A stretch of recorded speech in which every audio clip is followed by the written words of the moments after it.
What is up, guys? It is Ephraim Lozada, your host of Know Your Worth TV, and I'm excited to hear with another nominee for the Content Creators Experience second annual award ceremony happening. We have Miss Aquilia in the house. This lady here is the founder of Strong Friend Meetup. She is also a digital content manager of Moxie Marketing. She's the social media marketing strategist for We Are a Wang a Woman, fashion designer for Roots of Fatima. So she's a busy lady. I don't know how you even got time for me to even do this interview right Listen, now. I was listen. sitting It's here. it's like 20 of me inside of me, so I make it work.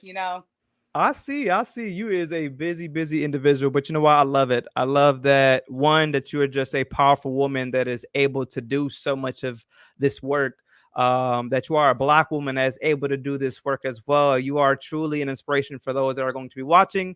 I can't wait to find out some more about you and how you even got into all these different realms of things. But it Hmm. seems like they kind of, coincide with one another. It seems like they all kind of Yeah. fit into one another. So let's talk about it. Like what got you into one being a fashion designer? Let's start there because I see the fashion going on right now. I see the headband. I see the shirt you got going on. What got you into the fashion industry? So I have a lot of everything that I can contribute that I do now. I can contribute to retail. People don't understand when you work in retail, you learn so much. I worked in retail for close to 15 years, and that's where I developed my networking skills, my soft skills, my training, my professional development. And then I was able to be lucky to work on a corporate side as well, learning about trends and buying materials and things like that. So I always had a passion for fashion. I know a lot of people talk about that, but just being on the logistics side and the business side of it, it made me really appreciate it a lot more. And honestly, the brand Roots of Fatima really came from being depressed. If I could just be very just frank. And I'll talk about my organization, the Strong Friend Meetup, later on. But this is something I talk about very, proudly. I am not Let's get it. ashamed of it or anything like that, because people need to understand that we still have a stigma against, even though it's come so far, we still have this super hard stigma against mental disorder and talking about getting therapy and things like that. But I've been diagnosed with bipolar disorder and anxiety since maybe elementary school. And one thing I learned over the years is, with holistic help and therapeutic help, I learned that I have to have some type of coping mechanism, some type of way out when I'm in those dark spaces. And one day I just remember just being stressed up. My sister and I was up and just being messing around in the house. And I said, I want to make something. I was feeling really sad. I felt like I was going into this dark place. I was, with being diagnosed with bipolar and anxiety. Sometimes you go into these dark spaces and then there's a huge time lapse. So I've learned over the years, and it wasn't always this way, but I learned over the years to try to fill those voids in a more positive way, a more constructive way. So I went on YouTube and I saw someone making a Zulu hat. And I was like, I think I can make that.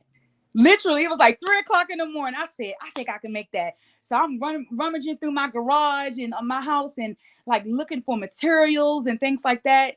And next thing you know, it's like 1 p.m. the next day, and I made a Zulu hat. And I was hooked from there. And then I made a fascinator, and then I start wearing them. And then people was like, who the hell made that? I'm like, I made that. You actually like it? And it just blew up from there. I've been so blessed with Roots of Fatima that I work with Black Ass Flea Market that's located in Baltimore. I've worked with African Fashion Week in Seattle. I've just debuted at New York Fashion Week, during New York Let's Fashion Week. And go. yeah, I mean, it just honestly picked up so fast that, with me being granted in a show in London and Paris and things like that for this year, I just realized, this is what it's all about when it comes to, taking something that you're the hand that you're dealt with and Hmm. playing. to win. And Yep, yep. I tell this story a lot because everything that I do honestly connects to me being a mental health advocate. And literally, I just made a hat for a celebrity that I cannot wait. Man, you gonna have to have me back on the show so I can tell everybody who I made this hat for. I I'm can't say it excited. right now. Your energy is already contagious right now. I love this energy Listen, that you got going on. listen. You can't. The way I made and honestly, I knew that things were going good for Roots of Fatima, but I had got a DM. And the DM, you got to be careful with spam or whatever. And the person said, "Hey, can you make this hat? It's I can't really tell you who it's for. Can you make it though?" I said, "Yeah." And when I confirmed that I could make it, she told me who it was. I almost lost like I almost lost everything.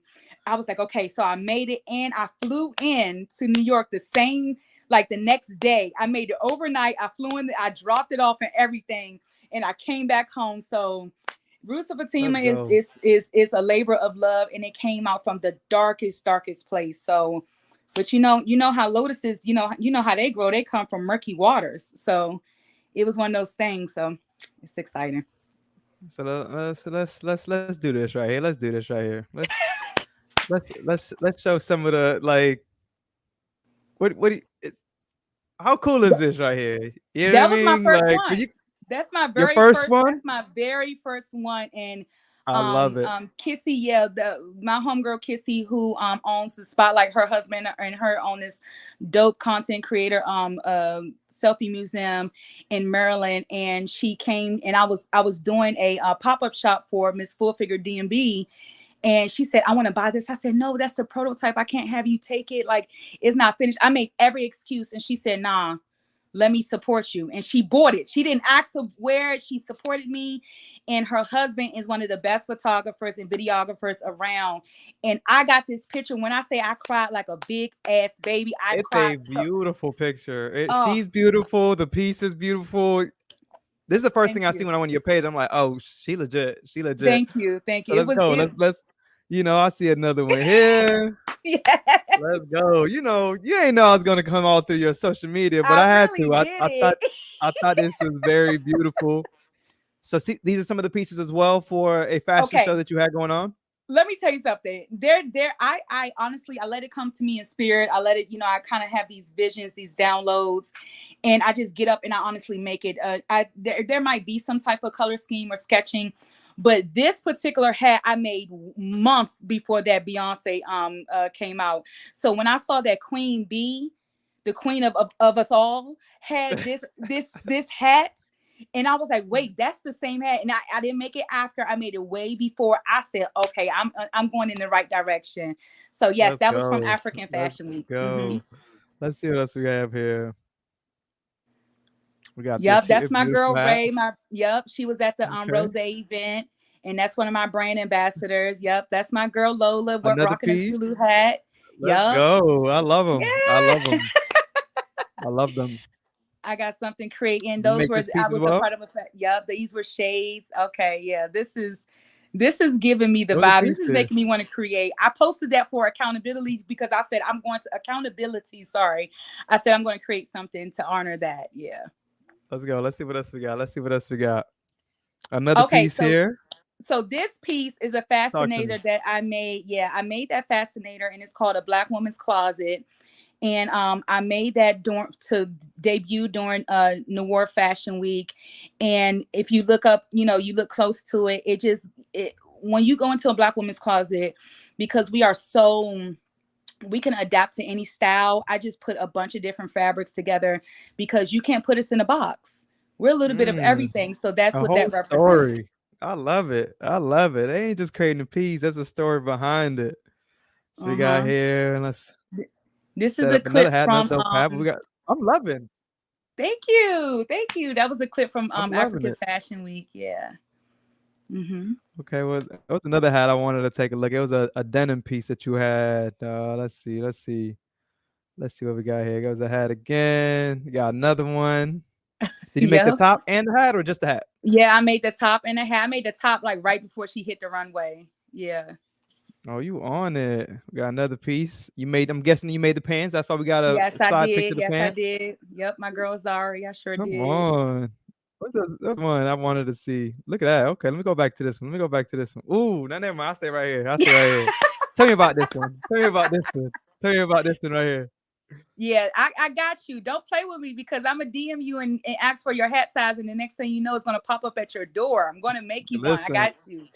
I actually got a let me go back because I actually got a jacket. I just came back from South Africa and I see that you starting to make a hat. I got this print right here. I got a whole it's a hoodie jacket that I got with this print right here. So just letting you know, this one right here, this I love that print. When I went to South Africa, I was like, I gotta get it. I I definitely I got was it was so you. many I different got prints, but that's the you. one that I had to stick. This is what I I got wanted you. to talk Don't you about before worry. we move on to your other business. But what is the inspiration right here? Okay, so that one, I something about denim just brings me comfort. Like, and it's so funny because I think that denim is a universal language. And with this piece, I was like, man, I could make a denim top, but I wanted to do something abstract. I wanted to do something out of the box. So I made these board tops, and I made a couple of different ones, but this one was one of my favorites. And I remember putting it on at during the World Fashion Week, and the whole room just looked like, wait, is this a real top? So yes, it's functional and everything, and this is for the girly who's ready to show up and show out. Let's go. All of these is for anybody that's ready to just show up and show out. What do you mean? Not just this. Thank you, Not just this. thank you.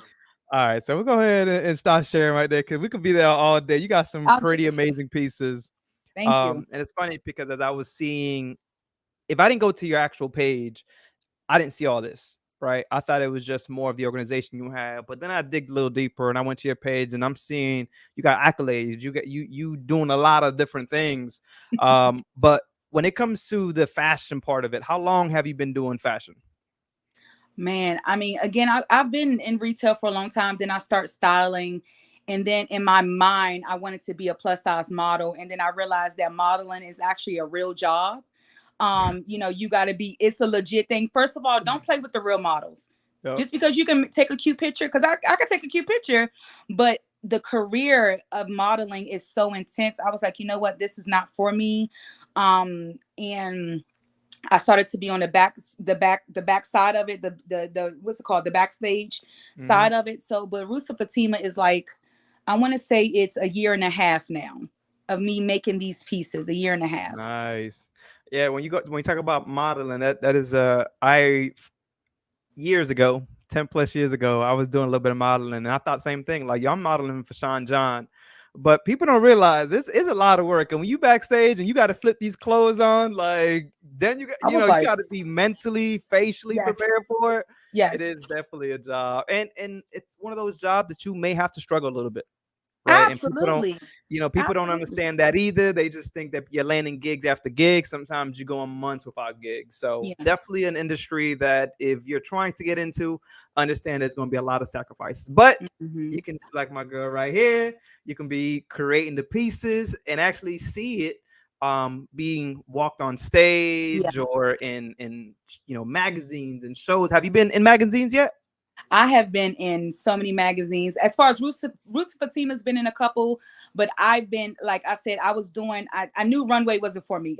Shout out to all the models who do runway and bless y'all ankles because I just was like, hell no. So I was doing some print modeling. I started doing it for some brands and things like that. So I've been published quite a few times.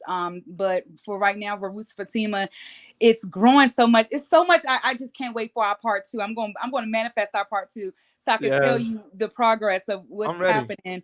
But yeah, being published is amazing. I'm just excited. That's all I can say about that. And when you were just a little girl, was this even a thing? Was this an idea of yours? Did you love fashion, or it just became through the dark moments where you realized that you had something for fashion? So honestly, I think that what happened was me being a bigger girl my entire life. Even with being smaller, I saw that there was a lack thereof. So what I noticed was there was some people that were representing, and I wanted to be just like them, but the way that they stood out the most was through fashion. So I picked that up, that okay, because I am a plus size woman, because I am a bigger girl, I want to make sure that I'm killing it, because the only thing you could do is call me fat. Can't call me ugly. You can't say that I don't know how to dress. You can't say I don't come in the room and demand it. You could just call me fat, which I can lose or gain anytime, right? So yes, I want to say that my passion for fashion came from seeing other women who were, being true representatives of who I was at the time, kill it in a fashion game. So I just picked up that love of fashion after a while. And going through some of the things that you mentioned earlier when it comes to your health, where does this confidence come from? Like, you have a lot of confidence, a lot of energy, and I know there's been some times that are probably more rougher than others, but where does Yeah. that come from? Is that something that was just kind of instilled in you at a young age, or something that you've had to learn over the years? Because there's people that may want to do what you do, but just don't have that confidence to do it. So can we talk about where does that come from? Absolutely. I've been blessed with the family that I have. The family that I have, no matter what we've been through, we exude certainty that no matter who's around, we're going to make sure we show up as our best selves. My uncles, my aunts, my grandma, my grandpa, and my mother made sure that we were exposed to as much as possible. So with that being said, it didn't shelter us. It made us realize that there's so many different people on this earth. So for us to indulge in not understanding our self-worth is pointless, because there, as you can see, there's somebody this size, somebody this height, this race, Hmm. this disability. And what made me confident was understanding that the worst thing someone can do is call me a name or tell me no. And even if they tell me no, they're not the only person that can give me an answer. So I've learned that the true enemy that can take me down is myself. So one thing I don't want to Absolutely. do is be, I'm not going to be my own enemy. I'm not going to be my own opponent. I'm going to be my own partner.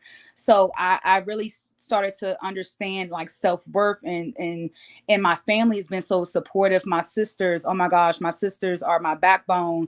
And when we're the first people we go to, so we're if somebody's not feeling confident, Hmm. or we call it group chat, and then we talk it out, we iron it out, instead of just kind of like sitting in self-pity. So the fact that I have this support system was important.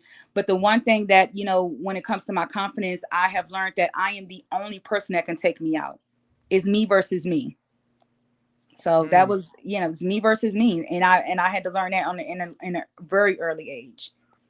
I love it. I love it. So is that how you then founded your organization, based off of just wanting to give back in that sense? So it's called Strong Friend Meetup. You just spoke to me about how you have a good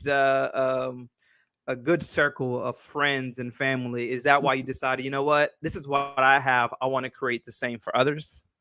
So the Strong Friend Meetup actually came. So by trade, professionally, I teach networking. I have a workshop called Network Your Ass Off that's relaunching, and I've done this workshop with Global Entrepreneurship Week. I've done it with Google at the University of Maryland with Operation Arts.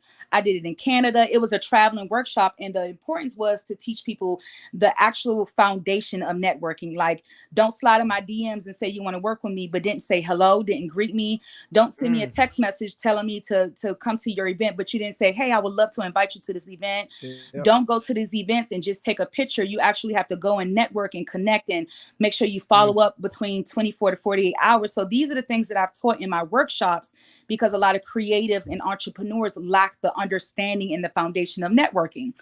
And I also teach soft skills. So Network Your Ass Off started to blow up so big that people wanted more. So I created this conference called NetworkCon, where I was going to bring people from all over the walks of life to do a professional development conference for creatives. And then my mental health got in the way. I got extremely, I wasn't doing what I wasn't practicing what I preach. I was going into really dark spaces, and I couldn't get out of it. And I remember on Facebook, I made a random post, just random, because Facebook, them reminders hit you like, them reminders, You ain't lying. You man, ain't I'll be like, damn, I did that lying. 3 years ago. Man, they sometimes embarrassing. But this particular Facebook post I had posted, I think 2 years ago, and I said, would anybody be interested to come to an event that's called the Strong Friend Meetup where we can be depressed together or something like that? I said something along those lines, and it went crazy. Mind you, I went to sleep, made the post, went to sleep, didn't even think of it. I woke up the next day with messages like, hey, are you serious? Or is this a real thing? And then people, I mean, C-suite executives, 6-figure, 7-figure people, influencers, bloggers, people, because I'm connected to so many different people and high in whatever areas, inboxed me telling me about their depression, their suicidal attempts, their darkness eras. And I'm just like, and you would never know, because we don't walk around with this label, hey, I Mm-hmm. have bipolar disorder, I have Yeah. anxiety, and I just was like, wow, this is a thing. But I was doing NetworkCon. So in the plan and the heat of NetworkCon, I decided to switch it 5 months before NetworkCon was coming to the convention center, DC Convention Center, and I decided to do the Strong Friend Meetup. My heart was beating. I was afraid, because NetworkCon got postponed twice because of COVID. And I was afraid that I was going to get so much backlash. Like, girl, you changed the NetworkCon again. I am overwhelmed with the response that I got. People flew in from everywhere. My speakers, I had holistic therapists come. I had a group from Philly who does group Reiki. They came, um led by my girl Melita.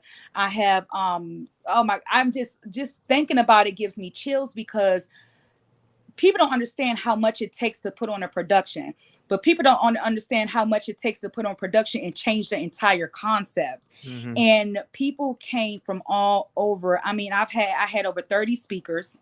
I had over six panel discussions. I had over 10 workshops. The sponsors came out of the backwoods, like, hey, can I support? And it was all because the world needs to continue to heal. So the Strong Friend Meetup is an organization that promotes mental health and a holistic wellness, as well as events for the Black and Brown community.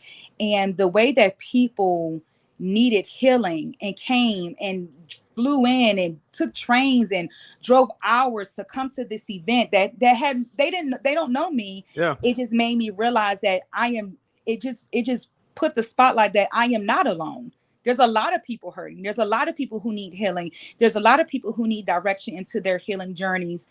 Um, and it was important for us to not only provide those resources and panel discussions, but to have the holistic view for the holistic 360 of it. Because we, for example, with me, sometimes I go to events and I'm overstimulated and I'm just like, oh, it's a lot, but I got to push through because I need to make sure I make these connections.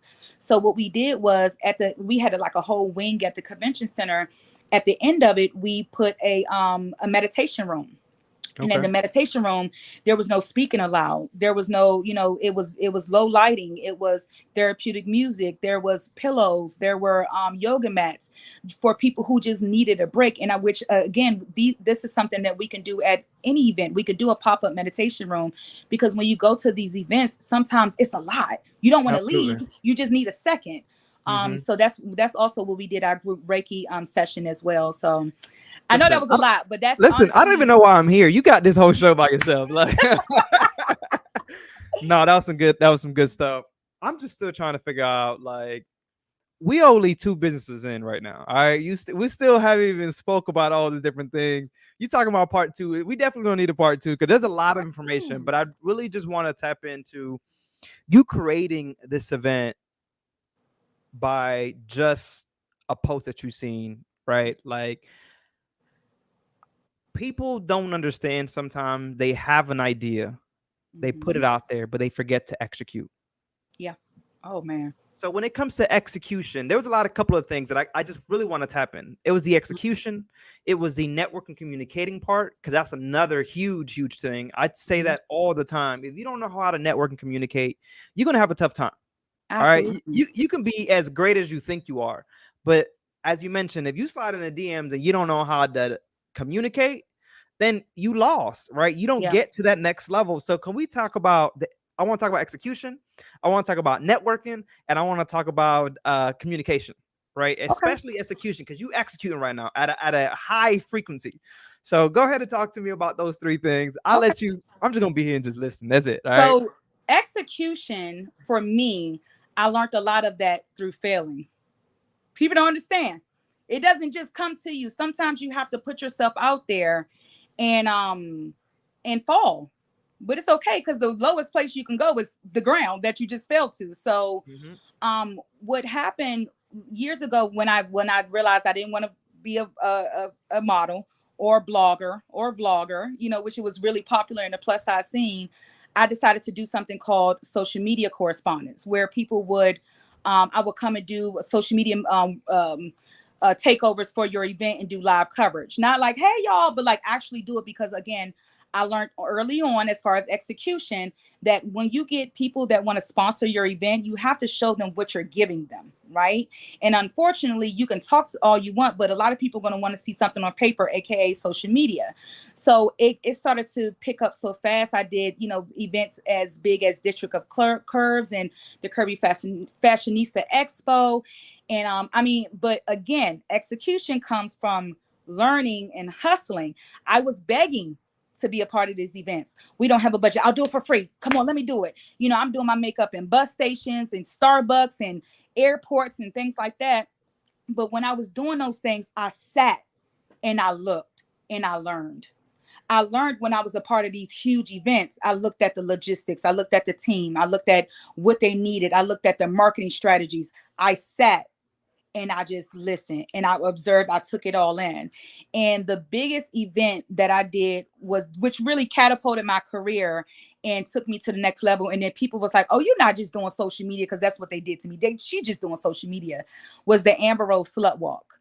And I got hired to do that. And they was like, we don't have a budget. My team and I, Tree, Mikkel, and Velvet from 3P Consultants, they was just like, we're going to do it. So we start hustling. They taught me about sponsorship. They said, we don't have no money to get to LA. Let's say that we'll put somebody's lipstick on in front of the camera at the Amber Rose Slut Walk, and then they're going to give us 1,500. Boom, that's our Airbnb. So I learned, I sat, I I love was it. quiet, and I listened. I learned about media kits. I learned about how it is to negotiate. And I learned these different things when it comes to execution, because it was important when it was time for me to do my own thing. So a lot of it came out of trial and error. A lot of it came out of doing my makeup on the floor of an airport, staying in a hotel and barely having money to eat and all these different things. A lot of it came through hustling. So when it was time for me to do my own events, I took all of those things that I learned, and I was humble. I was humbled about it. I realized that, I can't do these events without the capital. So how am I going to get the capital? But because I know how to network my ass off, I met someone in my past travels that can help me gain sponsorship. So again, it was one of those things where I learned early on that I had to get up. I can't just wait for it to fall in my lap. That's not realistic. I had to get up and go get it. Mm. Yeah. Listen, you It's covered all three of it. I really want to break it down for some people right here. She said, I did free work, but it really wasn't free because, right, you were networking and communicating. I went to go execute. And because I was executing and I was able to network with people, the next time they had to go to that city, I was able to get people to help me because how my communication skills, they really all came Mhm. together. People think sometimes that they can't do free work, but don't realize that it ain't really free work if you sitting and Woo. you watching and you listening and you networking, because you don't understand how many people even watching this right now, right? Mhm. You don't know who's watching at any given point and see how you will command a room, how you just your presence, right? How you communicate, how you talk to people, how you carry yourself. It's so huge. So when you're in these type of rooms and you think like I'm not doing something for free, you're not really doing something free if you know how to play your cards. Like I love it. Yeah. I love it. Yeah. I just you own one right now. Like the sky's the living right now. You know what I mean? There's definitely got to be a two because right now what we're talking about is going to double, triple the next time that we actually have a Yeah. conversation. And I'm Yeah. excited to see where you actually end up. So, because of what you've been able to Mhm. accomplish, oh, I thought I lost you for a second. I don't know what happened. So, for everything that you've been able to accomplish, is that how you started to then become a marketing strategist for other companies, or was that first and then you implemented that into your business? How did that all come about? So what I started to learn was with being a social media correspondent, and I started to enhance my skills with those different things. I realized that there was a huge return on investment with people who did that I did actually work for, and I was eating, breathing, and living social media. So anything that had to do with marketing and social media strategies, I made sure that I again try to get in that room to learn. So with me going from doing live events to going into branding and all those different things, I use my own analytics, my own stats, and then tried my hand with other things. And then COVID happened. COVID saved a lot of people. I don't think Mm, people understand. Like, it was a very tragic situation that we're in. We're still in COVID. Let's just, y'all still keep your distance. But one thing that I learned about COVID, it made me sit still and reevaluate. yeah. It made me understand my purpose. It made me realize what I was good at, because I was a maverick at going into rooms physically. So when that was taken away from me, I kind of lost myself. And I was like, well, what am I good for? Right? I started questioning myself. And then I realized that people were starting these new businesses, and then I would start helping people and things like that. And then I end up opening an entire brand strategist business, and people were with my marketing knowledge, with me sitting still and realizing actually what I'm good at. Because when I get in these modes of like questioning my credentials and who I am, I actually sit down and write it out. My mom taught me to write things out, even though I was against it for years for whatever weird reason. Sometimes self-doubt make you not want to really recognize what your skill sets are. Yeah. So I wrote it out, and I was like, oh, I am that. I am that. Yeah. Yeah. Mimi, you are that, right? So I opened this marketing strategy business, and it boomed from there. So I learned that I actually do have a vast knowledge of marketing strategies when it comes to social media and branding and selling products, working in retail for years. So I combined everything.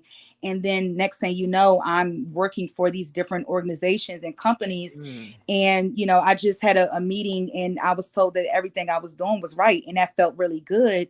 And it was very validating because, at one point I just didn't think I was good enough. So that's how I honestly got there, through COVID, sitting still.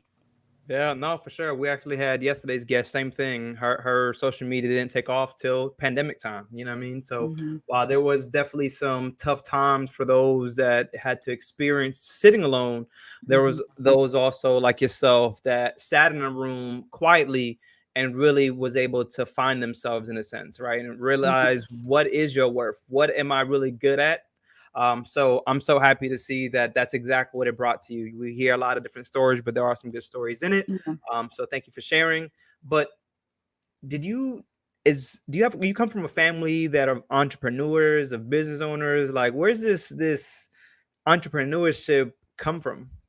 So, and I'm actually, before I say this, I want to not speak on anybody that has went to school, but I wasn't the best student in high school. I was more of I had a gift of gab. Still don't know how I got through high school, but I got through high school. You know what? I'm not a dummy. I obviously knew what I was doing. I just, I didn't know how severe my mental disorder was, and it blocked a lot of things with learning and things like that. And I could kind of smile about it now. But I was going to school, and I realized that school wasn't for me. But I know that in my mind, I knew, and I come from a family who has plenty of degrees and things like that. But I always think back, and when I decided to drop out of school, out of college, I was like, man, I really got to do something with myself. What am I going to do? So entrepreneurship was on my mind, but because again I thought I had to have a degree to do these things, I just didn't, right? But my uncle Kamal, I'll never forget, one day I was like, man, I really want to, I need some money, right? I was like, I need some money. I'm young. I'm like 8, 9 years old. He said, I got you. Don't worry. He went to the store. He bought me jars of pickles, juices, chips, all that stuff. And he set me up outside of his apartment at the time. And I was selling these things to people walking by, hustling. I remember that moment so vividly. And I loved how that felt to make my own money at the time. And I always took that with me, that, it made me realize that, the sky's the limit. If I say I want to do something, and if I have the support, I'm going to do it. If I don't have the support, I'm going to do it. So Mhm. when I decided to when I decided to leave school, I knew that I had to pivot one way or another. And my mentor Reggie May, I'll never forget. We was working together, and I remember going into the office at the store we was working at, and I started crying. And I looked at him. I said, Reggie, I don't want to do this no more. I said, I don't know what I'm gonna do, but I don't want to do this no more. And he was just like, I just want you to know.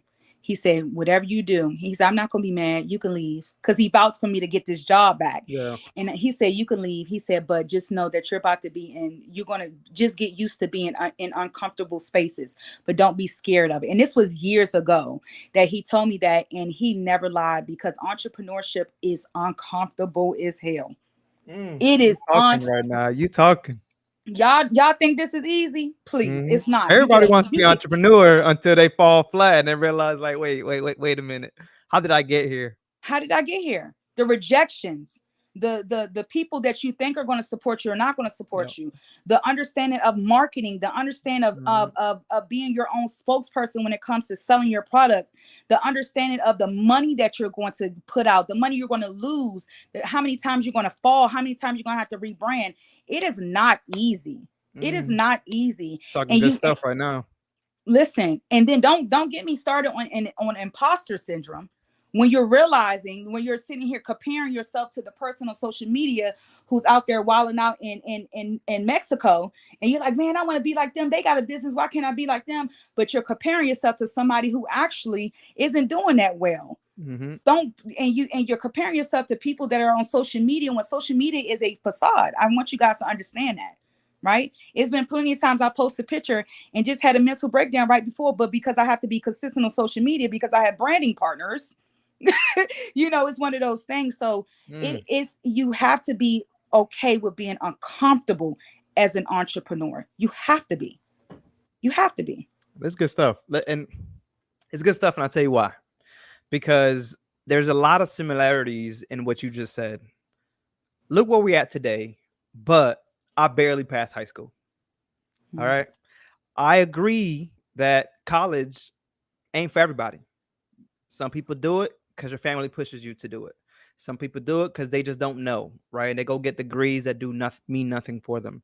I was told, and I actually just last week was speaking at my old high school, because now, even though I barely passed high school, I'm on the board of that same high school. All right. Love it. My counselor told me, Ephraim, you might as well get a 9 to 5 because school's not for you. But here I Mm. am, finishing my bachelor's degree just Mm. because I didn't need it. But for me, I wanted to make sure that I was a role model for my daughter. Hey, you can be an entrepreneur. You can go ahead and, go to school. Daddy did either way, either Yeah. or. You know what I'm Yeah. saying? Yeah. So for those that feel maybe even lost, and people think that you just should have it all once you leave high school. You should have it all by when you're 25, by when you're 30. Mhm. I was that individual. I used to tell myself, like, by 25 and I'm not doing this, I'm failing. But Yeah. nah, you just learning. I've opened my first business at 22 years old, downtown Orlando, dropped $10,000.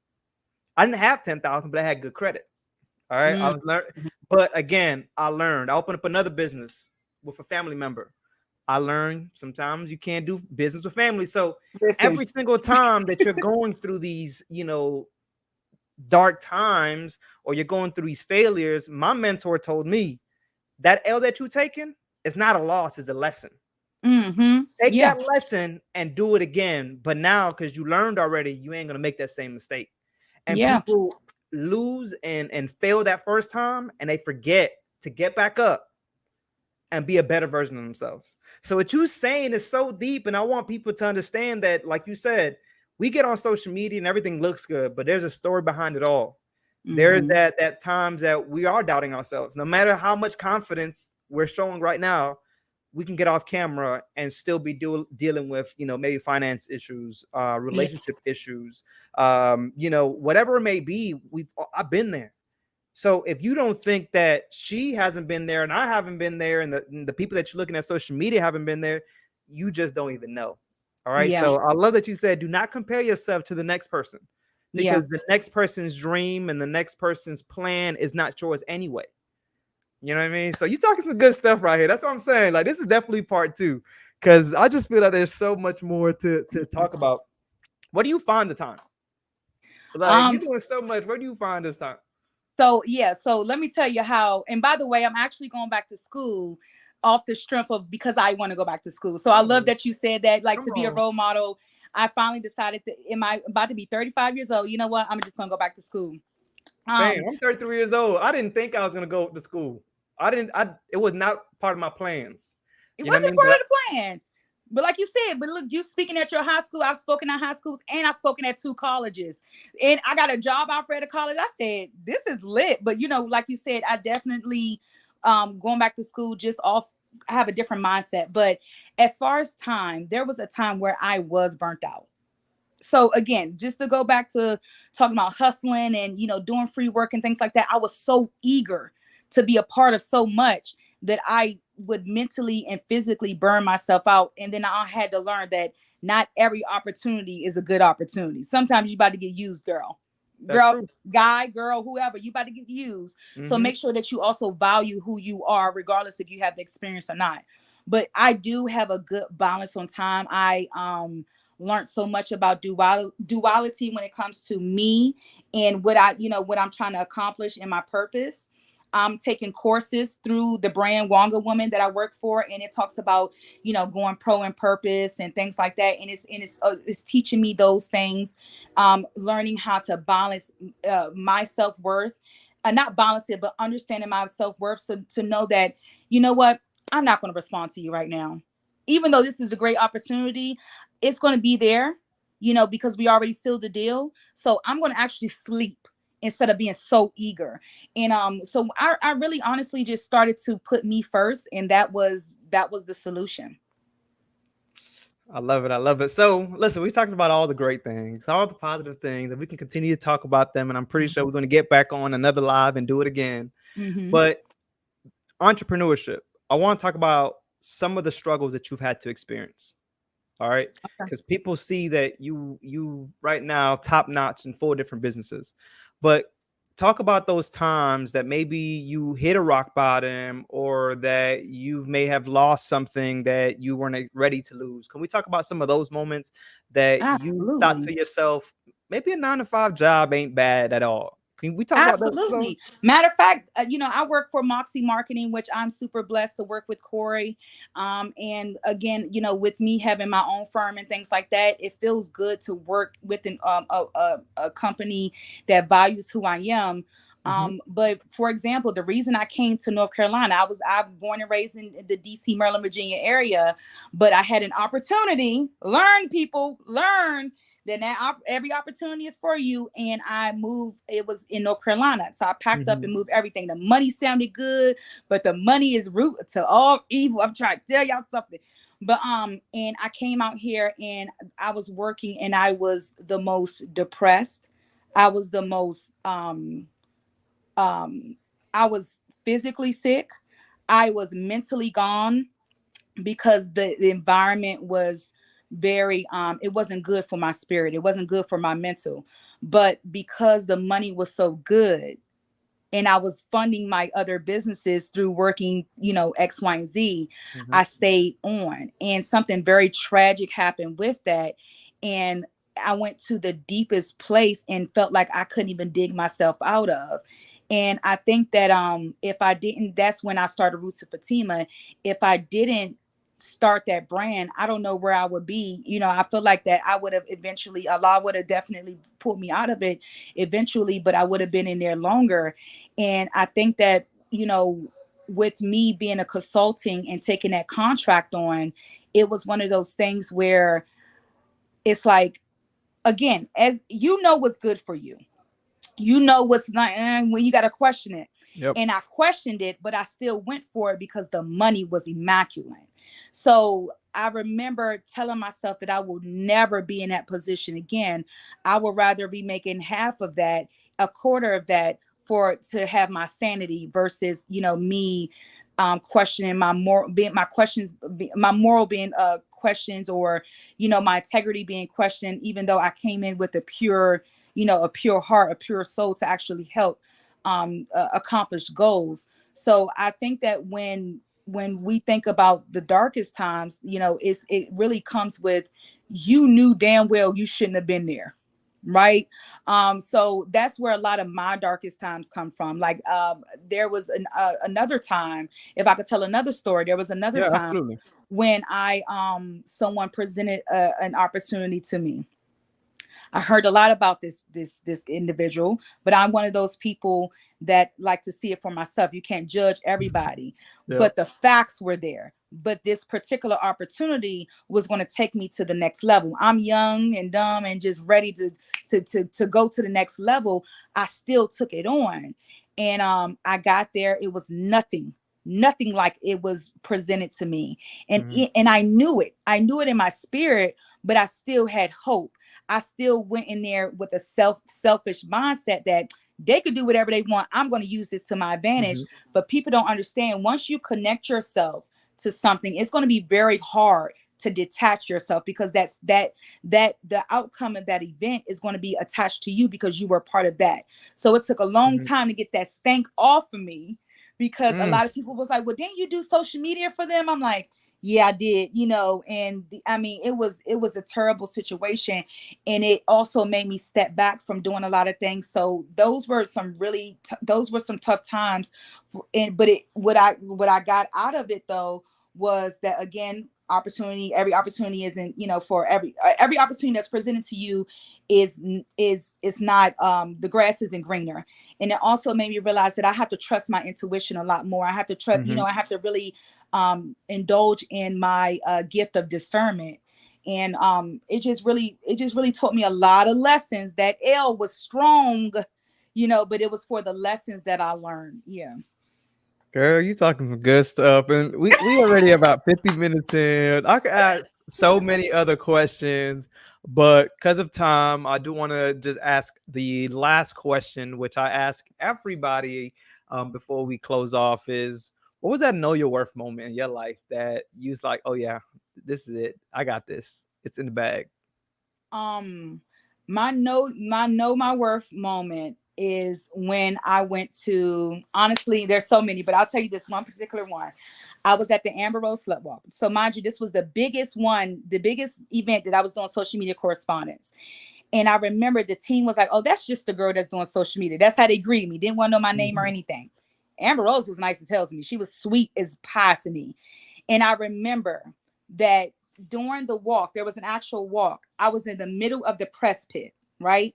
So I'm with my little Android phone at the time, my mom to my left, my a team to the right, and I'm in the middle of the press pit, and the press are pushing me around, and like, basically, why am I there or whatever? They didn't care that I was the social media person. I'm doing the coverage for this Yeah. event that brought over 50,000 people there. They just looked at me, and I mind you, at the Amber Rose Slut Walk, that is an event that promotes uh that tries to get rid of the stigma of body shaming, slut shaming, people who have got sexually assaulted and things like that, Mhm. and bringing us together, to just say, no matter what we wearing, we don't deserve that, men, women, everybody. So anyways, I'm in the middle of this press pit, and Amber is looking right at me. She made sure that she gave me her intention versus talking to the press and things like that. She just made sure she smiled at me. She made sure that she acknowledged me. And it could have been, I mean, the shade room, oh my gosh, there were so many, I can't even explain how many media outlets were there, but I was acknowledged more than anybody from the people that was a part of it, because they saw my hustle. And I remember afterwards, right? My phone, everything that went wrong could have went wrong, but of course the Mhm. team didn't see that. So the team asked us, hey, can y'all hop on a call? Sure, we can hop on a call. No problem. What's going on? I'm thinking, oh my God, did I post something bad? Did I do something bad? They said, yeah. So we reached over 1 billion billion with the B, 1 billion social media impressions because of the social media coverage that you did. Wow. And Off your I little beat when I Android, huh? listen with my little crock Android that I Let's ain't had no go. charge with Let's or nothing. go. And I remember beating myself up thinking I did a horrible job and things like that or whatever.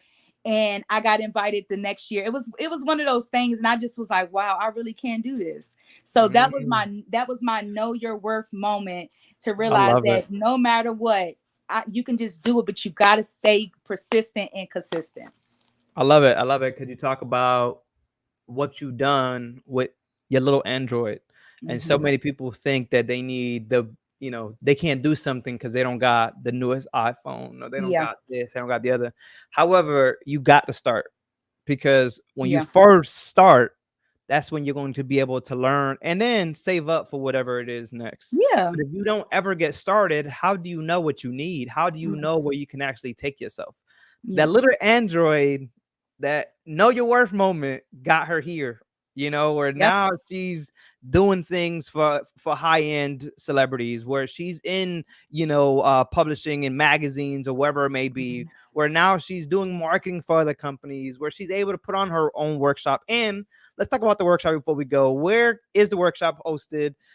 What time? What date? Can we get some more information before we yeah. head that? So as far as Network at Assoff, I'm going to relaunch that very soon. But the Strong Friend Meetup Expo is going to be in two different places, and this is an exclusive on your show. I have not announced this Woo! publicly. I love Yes, I have exclusive. not announced this publicly, but I'm going to do one day in Washington D.C., my home, and I'm going to do the another summit in North Carolina. So you guys heard it here first. It is coming to North Carolina, but yes, and it's going to be in October. So stay tuned. Where can they find that information?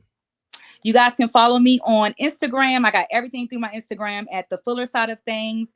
And in the bio, you'll see everything: Rusa Fatima, the Strong Friend Meetup, the different brands that I work for, the companies, and things like that. But yes, hit me up at the Fuller Side of Things, and we're going to be looking for women and men of color who are in the mental health and holistic industry, especially the men. We need y'all to come through. We need y'all to represent. I love it. I love it. So thank you so much. This is one of the nominees that we have at the Content Creators Experience. Guys, if you guys have not tapped into any of the interviews, make sure that you guys literally from almost every day we're doing a new interview with these nominees, and they're just phenomenal people. Now I see why they were actually nominated. The show is happening in Miami June the 28th at 7 p.m. If you want to see individuals like Aquilia here and what she's doing in the community and what she's doing for her people, you got to be at the event. Go ahead, get your tickets now. It has Yes. been a pleasure, and I can't wait for part two, guys. My name is Ephraim. Make sure that you guys are subscribing to the channel, or wherever you guys are actually watching this. I know we're on so many different platforms, but my name is Ephraim. Thank you guys so much. It has been a pleasure. I can't wait till we do part two. Yes, thank you for having me. I'll see y'all in Miami, I'll June see, 28th.